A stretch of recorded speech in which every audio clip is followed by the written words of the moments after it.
안녕하세요. 골드만삭스입니다.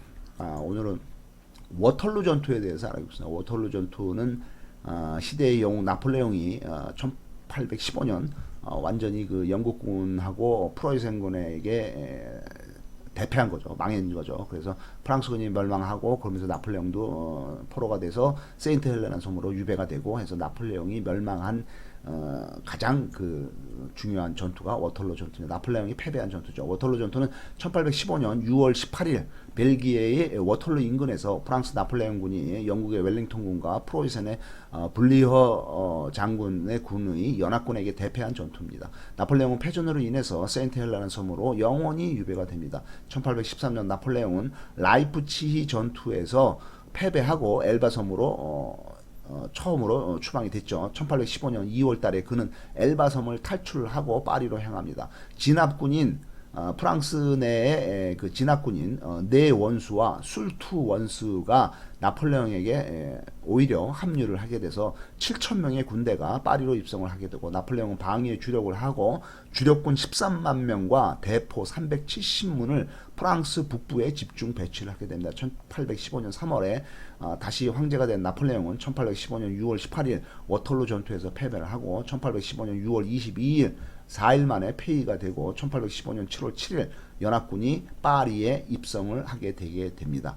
영국, 네덜란드, 벨기에의 11만 연합군은 방어 병력을 빼고서 3만 6천 명을 워털루로 보냅니다. 13만 병력과 320문의 대포로 무장된 프로이센군은 방어 병력을 빼고 10만 명을 워털루로 보내게 됩니다. 총 한 14만 명의 병력이 워털루로 연합군이 모이게 되죠. 질적 우위의 군사력의 나폴레옹은 수적 열세를 극복을 하려고 나폴레옹은 신속 기동 각계격파를 취하게 됩니다. 나폴레옹군은 8만 명이죠.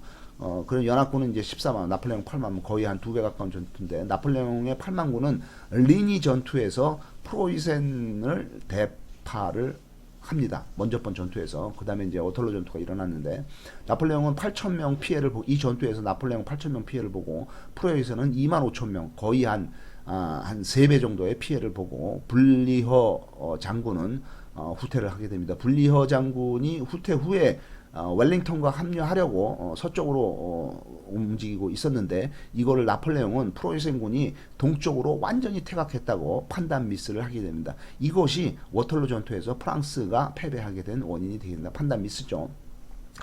카트로브라 전투에서 프랑스의 네 장군이 2만 4천 명의 프랑스 내장군의 2만 4천 명 병력이 웰링턴하고 싸우게 됩니다.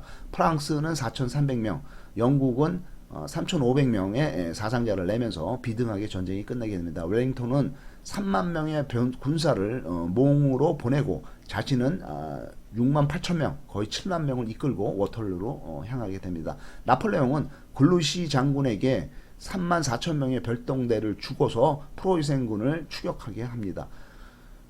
나폴레옹은 중앙 전면에 보병사단을 배치를 하고 좌우에 기병을 배치를 합니다. 중앙 후방에 근위대의 예비병력을 배치를 하고 후방 양익에는 또 기병 여단을 배치를 하게 됩니다. 웰링턴은 보병을 전면에 배치를 하고 중앙 후방에 기병 사단을 배치를 합니다. 몽생장에 방어진지를 만들고 영국군은 프로이센군이 올 때까지 방어에 전념을 하게 됩니다. 그 싸움 전날 밤에 비가 와서 진흙탕 속에 대포가 끌리지가 않아가지고 대포 이동이 늦어서 나폴레옹이 포병장교니까요. 대포 쪽이 강하죠. 나폴레옹의 공격 개시 시점이 6월달 그날에 9시에서 11시로 2시간이 지연이 됩니다. 그래서 공격이 늦게 시작한 것이 프랑스군의 패배의 결정적인 요인이 되게 됩니다. 전투 당일날 6월 18일날 워털루에서 어떤 일이 벌어졌냐 하면 프랑스군 7만 명의 병력과 영국군 6만 8천 명의 병력이 서로 연속 포격을 하게 됩니다. 병력은 프랑스, 영국이 비슷하죠. 그 대신에 이제 프로이센의 이제 블리어 장군이 오게 되면 이제 그 연합군이 병력이 2배가 되니까 그 전에 이제 프랑스는 빨리 전쟁을 끝나고 싶은 긴박감이 있었겠죠. 영국은 마냥 기다리려고 한 거고 병력은 프랑스 7만 2천 명, 영국 6만 8천 명 비슷한 상태에서 워털루 전투가 시작이 됩니다. 위장 공격을 시도를 해서 영국의 중앙병력을 유인하려고 했으나 영국군이 이에 넘어가지 않고 나오지를 않습니다. 수비에만 전념을 합니다. 나폴레옹은 골루시를 불러서 골루시를 불러오기로 해서 전령을 보냈지만은 참모장인 술투 장군이 전령을 한 명만 보내는 실수를 하게 됩니다.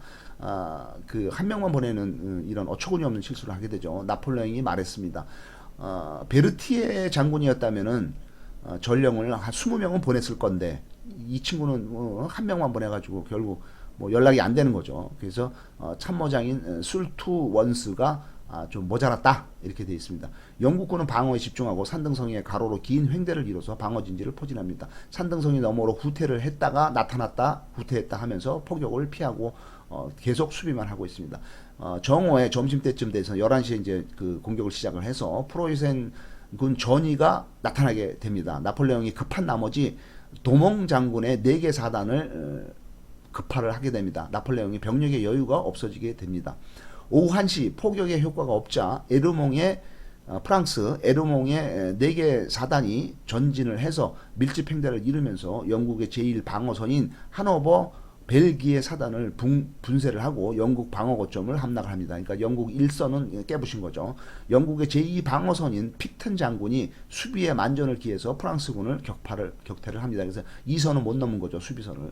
나폴레옹이 포격을 다시 재개를 하자 웰링턴군이 산등성이 너머로 후퇴를 하게 됩니다. 적의 태각으로 이것을 영국의 태각으로 오판한 프랑스의 4장군이 5,000명의 직속 기병과 근위 기병을 출동시킵니다. 보병이 없는 기병 단독 공격을 나폴레옹이 반대를 했지만은 4장군은 저지를 하지 못하게 됩니다. 영국 보병은 급하게 13개의 방진을 만들면서 이 기병에 대항을 합니다. 동물의 본능은 방진의 총검을 두려워합니다.